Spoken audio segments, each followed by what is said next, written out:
ay hindi pa rin tayo nakapanood ng live. Sana ho, mapakita ito. Kasi ho, baka ho, alam niyo naman ang social media, baka sa malamang tayo pamukha sa mga taga-Maynila na itong mga nagsasalita ito ay hinaharang, tumututol sa isinasagawang maling pag-aaproba ng ating annual budget.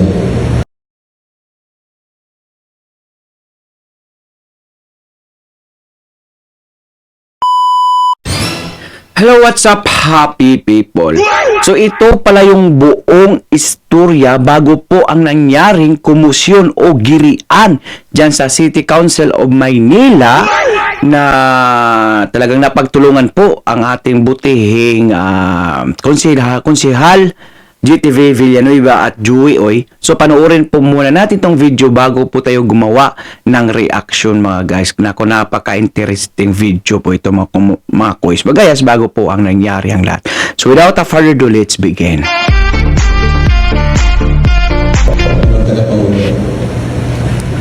Unang-una po, mukhang magpahanggang ngayon, pagamat nakapanood tayo sa big screen dito, ay hindi pa rin tayo nakapanood ng live.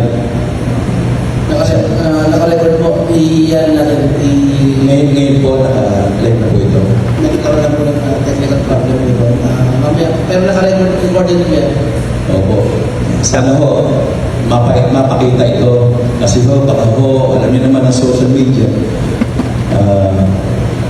ini-edit at baka sa malamang gamitin itong mga nagaganap dito para ipamukha sa mga taga-Maynila na itong mga nagsasalita ito ay hinaharang, tumututol sa isinasagawang maling pag-aaproba ng Tama po kasi nakaraan po ay naging masama po sila sa tingin ng publiko dahil doon po sa putol-putol at walang live na nangyari dyan sa City Council mga quiz mga guys. ating annual budget. I would like to make it a record, Your Honor. At sa mga nasa taas, kung may nag-video dyan, kuhaan niyo ako ng video. Just in case, may lumabas na naman at ang mga salita ko nung nauna, yun ang gagamitin na inaharap ko. I-focus niyo ako. Sa isa niyo ako haharap. Hindi po namin hinaharap ang budget at mamaya po sa botohan, kung kami ay hindi nagtaas ng kamay, hindi po yun nangangahulugan na kami ay hindi sumasang-ayon sa pag-aproba ng budget. Ang hindi namin pagtaas ng kamay ay Oh, klarong-klaro yun ha. Klarong-klaro po. Hindi po nila hinarang yung 25 billion na budget. Wow ha! Ang laki! sa maling ginagawang proseso ng pag-aproba ng budget sa pagdidinay sa amin ng pagkakataon na usisain at laliman ang pag-assess sa mga ipinapasa ng budget. Tama. Doon po kami hindi magtataas ng kamay mamaya para malinaw po. Dahil panigurado, pagkatapos ito, kakalat na ito, ang mga konsihal na kanayado kay Sto Moreno, hinaharap ang budget. Tama. Lumapit po ako sa inyo, kaya ako sinasabing dapat usisain mabuti o isapin sapagkat ang isa sana sa itatanong ko sapagkat may mga nakakausap ako, mga hospital personnel na sinasabi sa akin, kulang kami ng gamot, kulang kami ng mga oxygen, kulang kami ng ganito, ng laboratory, etc. etc. Gusto ko sana malaman kung sino ang napapanukala at nagmamadaling ipasa ito ngayong hapon ito, magkano ang dating budget ng hospital ngayon at magkano ngayon. Nakuyari na kayo, minamadali. At parang sa palagay nila natin ay parang na illegal yung pagpasa ng budget, especially yung 25 billion. Wow! Baka kulang ang na-appropriate na budget, hindi po ito mauuwi tumanggi sa sinasabing para sa tao. Yan. Yung pong lagi natin naririnig na kung ayaw daw namin mataasan allowance sa mga senior citizen at ayaw namin dagdagan ang kung ano namang gamot, mga kailangan ng bawat departamento, hindi po totoo yun. Oh, Hindi po totoo yun. Gusto mukhang si Philip Lacuna ba yung nasa gilid niya? Parang nanggigil na ah. Gigil ah. Tuloy muna natin.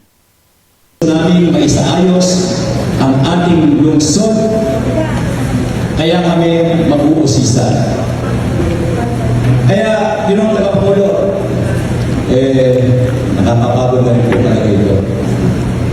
Hahayaan na lang namin ang taong bayan,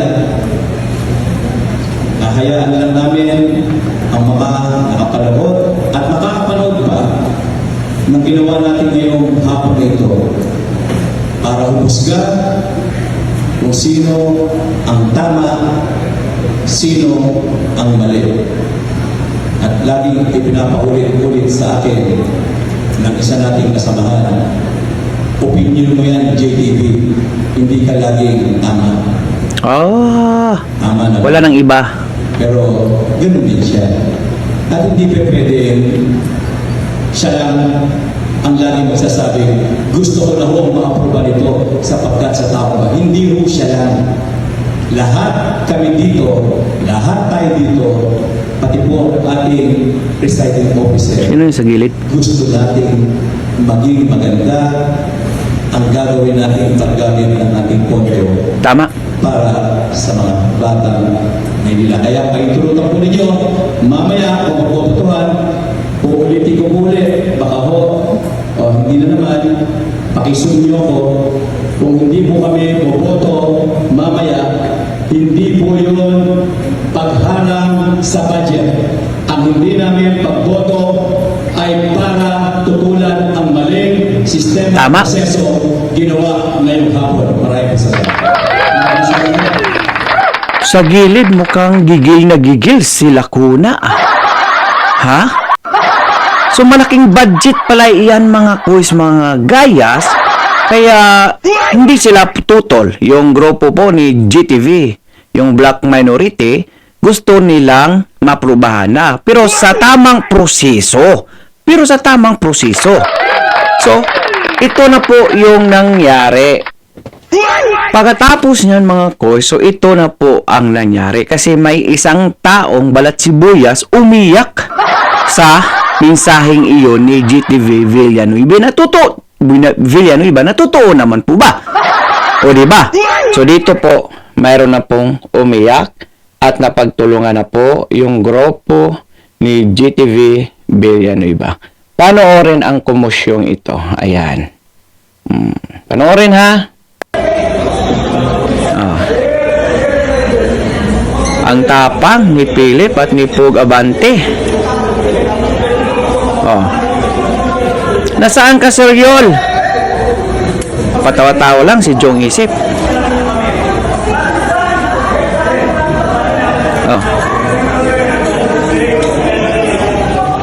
Ang tapang. Yan yung nakatalikod na kaputi, si Philip Lacuna yan. Gusto nang manapak, manakit. Ayan. Ayan, patapang, damay pa si Joey, oy.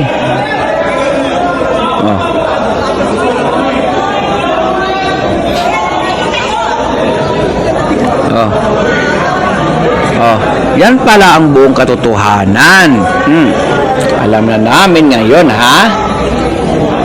So mamaya mayroon tayong ipaliwanag, ha? Alam niyo po bang si Anthony? Ayan, Klarong-klaro.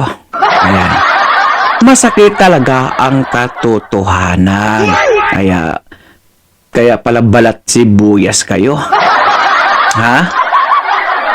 Bakit ayaw nyong busisiin ng masyado yung 25 billion na sa budget this coming 2025?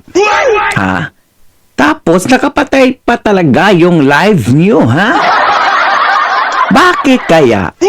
Kung usapin namang hindi budget, bakit always on yung live streaming ng Manila City Council? Dito mayroon tayong babasahin mga koys. Ayan ito. Ayan pala yung dahilan, ha? Okay. Palakihin pa natin. Medyo malabo na yung mata natin. Ako ang lumaki. Ito lang palakihin natin. Ayan. Ayan. Ito ang tama. Hindi pagharang sa annual budget 2025 na nagkakahalaga na tumataginting na 25 billion pesos. Ha? Maliit la pala na halaga yan. Mapunta kaya yan sa tama? Buti pa si Yorme Isko Moreno, yung mga nakuha, inutang nila sa pamalaan, sa ating pamalaan, ay may nakita. May naratingan. May resibo. Sana may resibo din yan. Ang hiniling lang ng ating butihing mambabatas na si kung si GTV Villanueva na itong mabalangkas at dumaan sa tamang proseso. Klaro yung sinabi niya kanina nga dapat wala silang tutol basta idaan sa tamang proseso. Ha? Bakit may balat sibuyas na gusto na agad manakit?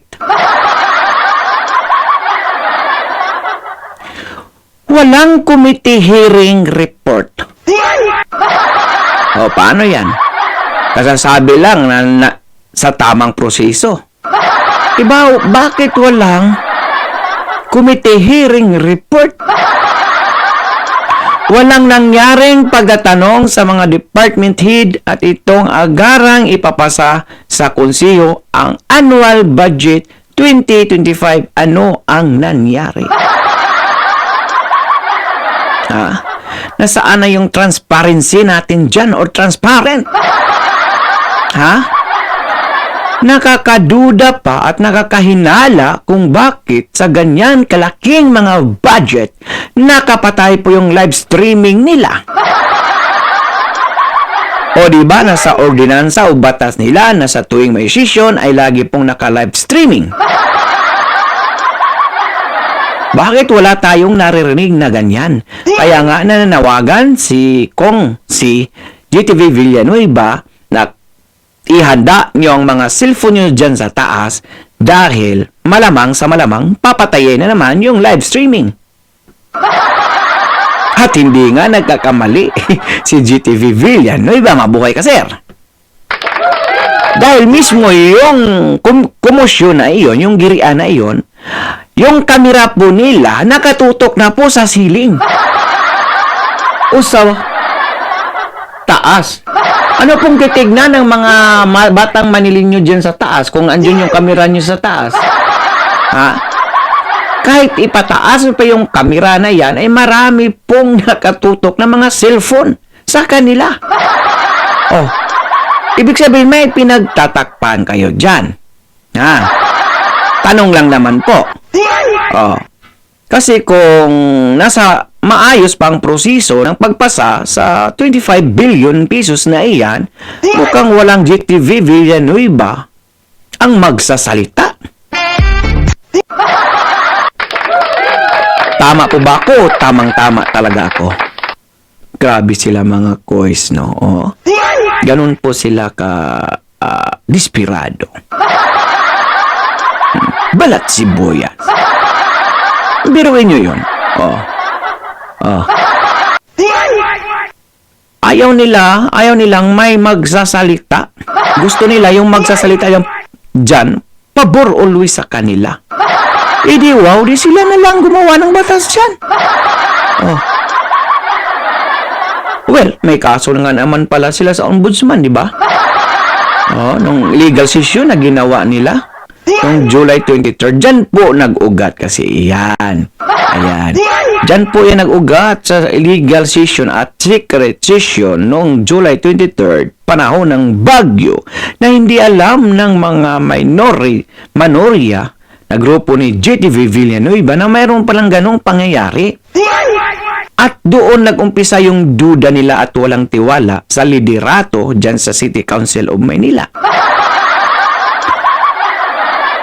Kaya sa panahon na may sesyon ay talagang laging itinatanong nila sa sarili na bakit nangyari iyon. Sila po ang nag-umpisa na Sila po yung nagpa-umpisa niyan kung bakit nawawala yung respeto sa bawat isa. Ha? Kasi kung may respeto ba naman sila sa kanilang mga kasamahan dyan sa konsiho, dapat pinaalam nila yon. Bakit yung pinaalam is yung mga kasamahan lang sa ni Philip Lacuna? O, di ba? So, iisipin talaga ng mga tao, talagang mayroon itong ginagawang mali. Bakit may secret na yan? Tapos, ang budget niya ngayon, 25 billion pesos. Nako, napakalaking halaga yan. Tapos, kung hindi pa idadaan sa tamang proseso, talagang magtatanong po ang taong bayan. Isa lang masasabi ko, mabuhay po kayo, JTV Villanueva, Joey Oy, at sa lahat ng mga itin na kasama mo dyan, yan, ibay, ayan. Mabuhay po kayo, pinaglalaban nyo po yung tama at yung taong bayan. Hindi po kayo nagkakamali na piliin o pumunta sa Your Miss Choice dahil kayo po ang karapat dapat talaga. Okay.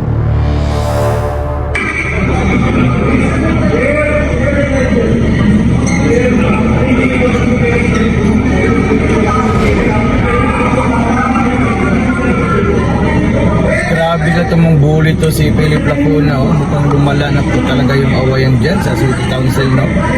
So dapat ano na talaga yun, papalitan na yung mga abusado dyan. Ay no, pinagtulungan po si Councilor JTV Villanueva. Ayan o. Parang si Fug Abante yata yung isa. Oh. Grabe po lang hiyat yung mga tao.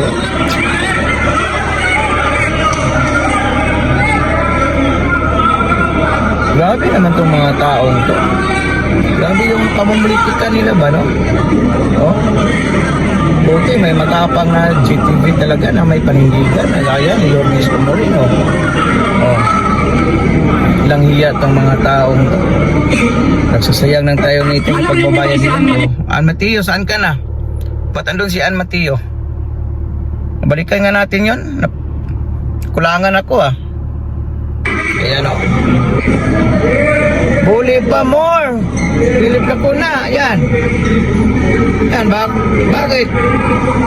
Pilit pa kayo nung lumipat si... Oh, wala naman nagawa si Joseph. Panay dasal lang o. Oh. Buti pa si Councilor. Oh, yan dyan. Oh. Yung... si Mama no. Oh. Oh, pati pa si Oy, inaway pala.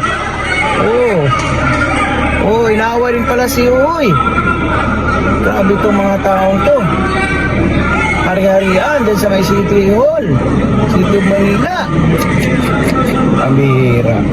Masisira yung bad record din yan. Oh. Wala, finish na. Sira na yung bad record nun yan, ha? Alam niyo po ba si O ano, Ann Mateo? Lintik na yan. So, kanina nga mga coach ay talagang, ayun po, ay formal na pong nagbitiw sa kanyang komite si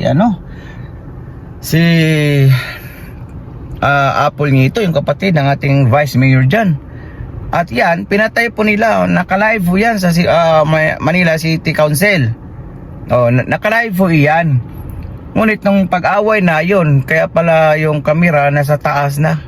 O diba, ganun po sila kabayas. O diba, buti nga na lang, mayroong mga netizen na nakakuha kung paano po nila binuli. Binuli po sila ni Councilor Oy, si GTV Villanueva at yung mga kasamahan nila. Kasi siguro galit po sila.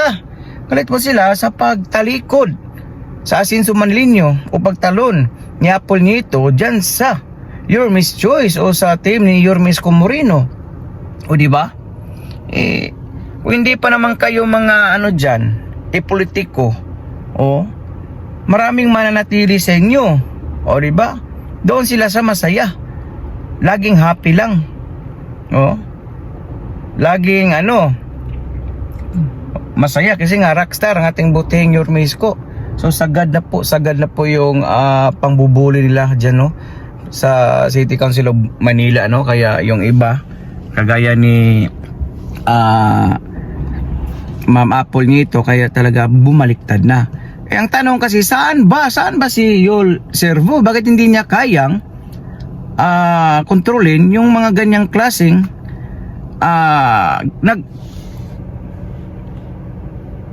pangyayari dyan sa May City Council of Manila? So hindi talaga niya kayang kontrolin yung mga tauhan niya. O kita mo, pinabayaan lang mag-away. O saan yung Yul Servo dyan sa misa niya? Wala. O baka tumalo na. O diba? Diyan natin makikita yung paano po sila mamumuno. Sa panahon ni Your Miss Comorino, wala pong ganyan na pangyayaring nag-aaway dyan sa City Council of Manila. So ngayon, tumitindi yung away dyan. Bakit kaya? Ha? Siguro, I think, nagsimula yan noong illegal at secret session noong July 23rd. Kaya mula noon hanggang ngayon, bangayan na lang po palagi. Kasi nga, nagdududa na po yung mga Your Miss Choice dyan. Yung mga supporters ni Your Miss Comorino na mga kansilor sa kanila. Biruin mo, pinagtatanggal pa sila sa kanilang komite. Yung iba dyan ay talagang umalis na lang. Gaya ni Apple Nieto ngayon. Yung kanina, di ba, nakakaayat yung mensahe niya? Tapos ngayon, bangayan, awayan na naman. So talagang hanggang sa matapos na yung termino nila. Kasi nga, hindi kayang kontrolin. Hindi kayang kontrolin ni Yul Servo yung mga tauhan niya. Kasi nga, sila yung nangpisang namumulitika. Diba? Klaro naman. Klarong-klaro na namumulitika sila. Biruin nyo, yung SK Federation President, yan iba'y tinanggal. Ngayon, humaharap sila sa mga kaso. Yung mga komite ng mga councilor, gaya nila GTV Villanueva. Pinagtatanggal, di ba? So, kita nyo na. Hindi na talaga magkaayos-ayos pa yan. Di ba? Dahil, anong dahilan? Ang dahilan kasi niyan is nung ginawa po nilang illegal at secret session. So, tama po yung sinasabi ni Your Miss Comorino, kahilingan niya na sana vote straight po tayo para babalik si Your Miss Comorino at maiwasan yung ganyang mga pangyayari. Bakit? Kasi pag nahaluan yung isang family o yung Your Miss Choice na mga tulungges na mga kasamahan dyan sa City Council, malamang ganun din po yung mangyayari pag naupo na si Your Miss Comorino. Kaya tama po yung sinasabi niya na vote straight lang po tayo.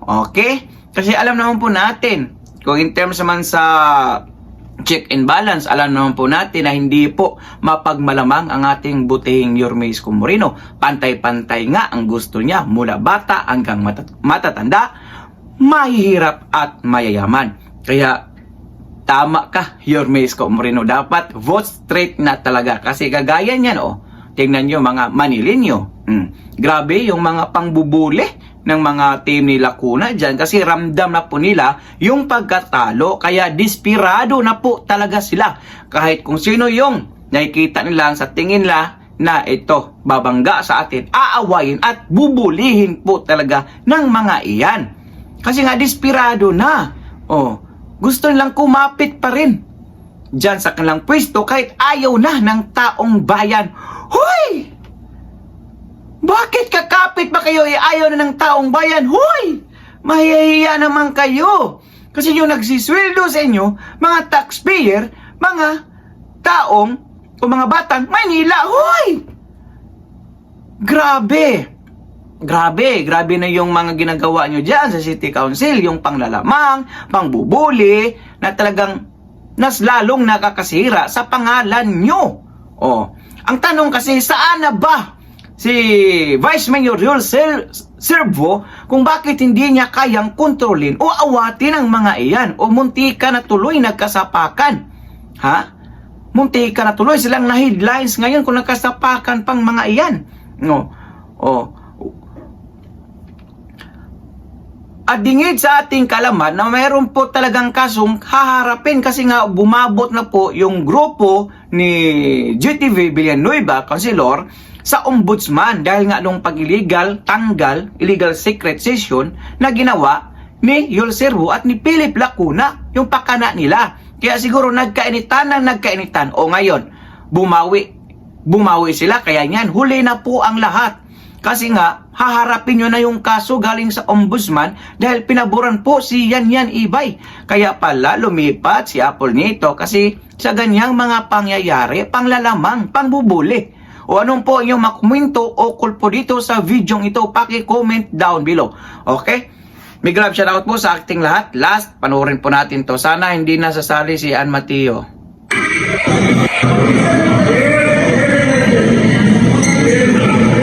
Yung isip ko, patawa-tawa lang. Bakit kaya? Kasi Joe dito sa gilid, mukhang babakbaka na.